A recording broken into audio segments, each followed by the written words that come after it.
Para po sa devotion natin na bakit ako Kristiyano? Bakit ka nga ba Kristiyano? No? Tanong ko sa'yo personally, bakit ka Christian? Bakit ka follower ni Jesus? Why do you give and surrender your life to Jesus? What's your reason? What's your purpose? Ano yung conviction mo? Ano yung pundasyon mo? Ako po, marami na po akong dinanas when it comes to intellectual challenge. Kasi syempre, estudyante ako. Nagpunta na ako sa iba't ibang mga eskwelahan. Nakita ko na yung mga arguments ng mga liberals. Sa theology po kasi may conservative and may liberal. Parang sa politika rin, no? May mga kampo-kampo din yan. So, sa napuntahan ko na, exposure ko sa maraming bagay, merong mga naniniwala kay Kristo na hindi na naniniwala sa Bible. Merong ang treatment sa Bible ay ordinary literature na lang. Merong mga tao na they believe in God, but they believe that,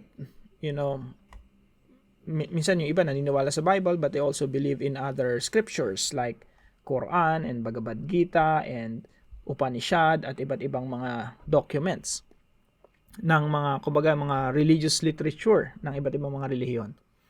So, maraming competing ideas. Maraming mga ideas na nagko-compete, no? Iba't ibang religion, iba't ibang pananaw, iba't ibang idea patungkol sa Diyos. So, ang tanong, bakit ka Kristiyano? Why do you believe in the Bible and why do you follow Jesus Christ?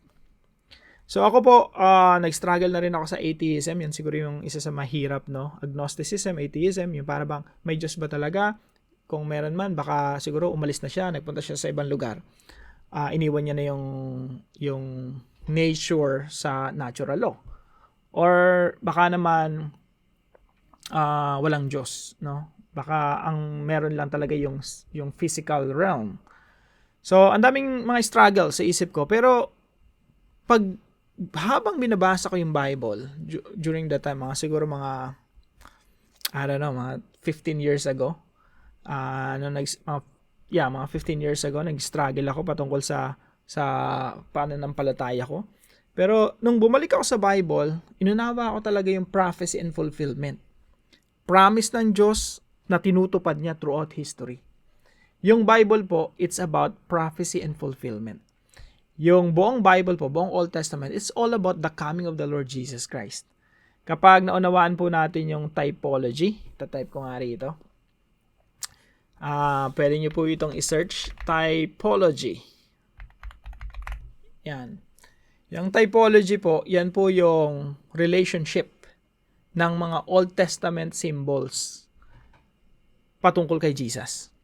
Pag pumasok ka sa templo nila, that's full of symbolism. Yung Ark of the Covenant, yung pagwiwisik doon ng dugo doon sa judgment seat of God, yung may cherubim, yung mga menorah, yung mga ilaw doon, yung bread, yung wine, and yung marami mga stories sa Bible, no? Pati hindi lang mga symbols, pati mga stories. Pag naunawa mo yung typology, makikita mo na lahat pala yun patungkol kay Jesus, no? Meaning to say, the Old Testament is God's way of preparing the people for the coming of the Messiah. Kaya yung Bible, isang buong storya siya. The fact na ang ating Panginoon Jesucristo ay pinanganak, yan ay nagpapatunay na totoo ang sinasabi ng Biblia. Now, if the Bible is true, Jesus is true, and whatever He says is true, at kung anong sinasabi ng Biblia patungkol sa akin, na ako'y makasalanan, that I need Jesus Christ to be my Savior, that I will be judged by God, kapag hindi ako nanampalataya sa Panginoong Jesucristo, God will judge me apart from Christ. That means, I will face the judge, the great judge, alone, without a Savior. Isipin niyo po yan. Kung gaano ka kilabot, naharap ka sa isang judge. Yung ordinaryong judge nga lang, kikilabutan ka na eh. Yung humarap ka lang sa judge, tapos ikaw ay guilty sa iyong kasalanan pagharap mo sa judge. Lalo na pag nag-pronounce na nag-promulgate na ng sentensya. How much more yung Diyos na wala kang maitatanggi sa Kanya, na lahat ng mga kasalanan natin, alam niya. Alam mo na guilty ka. Tapos harap ka sa Kanya without a shield, without an advocate, without a lawyer. Si Jesus Christ, He's our advocate eh. Tagapagtanggol. Ibig sabihin, sa harapan ng Diyos, sasabihin ni Jesus Christ, this person is bought and cleansed by the blood, my blood, that was shed on the cross. Because of that, this person is forgiven. This person is justified, not guilty. Sipin niyo pong mabuti. Yun yung gospel. Yun yung gospel. If that is true, nararapat lang na talagang manampalataya ko kay Kristo, ibigay ko yung buhay ko kay Kristo, pagsilbihan ng Panginoon for the rest of my life. Kung naunawaan natin yan, naunawaan natin totoo yung Biblia, maunawaan natin sino si Kristo, maunawaan din natin sino tayo. At habang inuunawa mo kung sino si Jesus, maunawa mo rin yung purpose mo sa mundo, yung mission mo sa mundo. Kaya nga po, ini-invite ko kayo dito sa dito sa devotion na ito, dito sa specific topic na ito, na wag tayong parang mga uod. Yung mga uod kasi, ang nakikita lang yan kung ano yung nasa harapan niya. Minsan when we navigate the Bible, pag nagbabasa tayo ng Biblia, minsan nandun lang tayo sa mga verses, maliliit na mga verses eh. That's why I'm inviting you to become an eagle.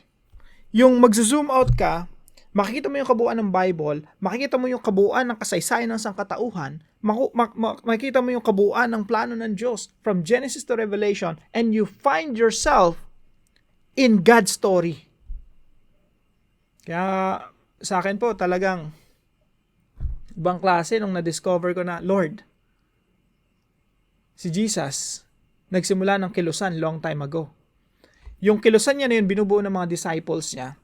At sabi ni Jesus Christ, God disciple the nations. Hindi lang, ayaw kong kayo lang yung disciple ko. Gusto ko yung buong mundo. All the ethnic groups of the world. All the clans of the world. Gusto ko maging disciple ko. Kaya, disciple them. So, ang intention ni Jesus is really to transform the world. And you are invited. Invited ka, kapatid. Kaya po, promote ko na rin sa inyo yung Great Commission 2033. Yung Great Commission 2033, ito po yung 2,000 taon ng anibersaryo ng araw o oras na ibinigay ng Panginoong Jesucristo yung isa sa pinakadakilang utos. Ano po ba yung mga dakilang utos? 3 commandments, 3 greatest commandments. Love God, love people, and make disciples. So yung make disciples, that's one of the ways we show how we love God. No? One of the ways we show how we love others. Kasi kung mahal mo ibang tao, you lead them to Christ. So make disciples. Now, sa 2033, ngayon po ay 2025 na, no? 2033, yun po ay 2,000 anibersaryo ng Great Commission. At ako po personally gusto ko mag-contribute dun sa Great Commission ng Panginoong Jesucristo. That's why we're doing this. That's why I keep sharing the gospel. That's why I keep sharing the hope that we have in Christ. That's why I keep sharing na we are in the process of transformation. We are in the process of renewal. The world is being renewed, being healed, not being destroyed. Hindi yung pasama ng pasama at yung mga bansa pasama ng pasama, and then they will just worship the Antichrist. They will just bow down to demons, to Satan. Napakamaling-maling doktrina po niyan. What we preach here is that Jesus Christ will reign and will continue to reign until the completion of the project when Jesus Christ comes back the second time around sa future po, before the perfection of all things. So, invitation po, no? Maging agila po tayo. Dito po kung di po nyo napanood yung devotion natin na to, maganda po ito. Ito yung magpapatatag talaga sa inyong pananampalataya. Balikan nyo na lang po. Ang title nito ay Prophecy. Yan, tingnan nyo na lang po. Ayaw pong pahabain pa itong topic natin na ito. Pero I hope you get the point, no? Yung future is sealed in the pages of the Scripture. Yung future po natin ay silyado na. Makikita na natin, nakasulat na sa Biblia. At makikita talaga natin na mafulfill yun. Ngayon pa nga lang, nakikita ko na yung fulfillment eh. Isipin niyo po, 2,000 years ago, 12 disciples lang yung meron si Jesus. Pero ngayon, in every nation, Marami ng mga disciples ang ating Panginoong Jesucristo. And it will continue. There's no sign of stopping. Hindi ko nakikita kailanman na yung gospel hindi na umaandar. Yung disciple-making movement, hindi na umaandar. There's no sign of stopping. It will continue to grow. And you are invited. God bless po.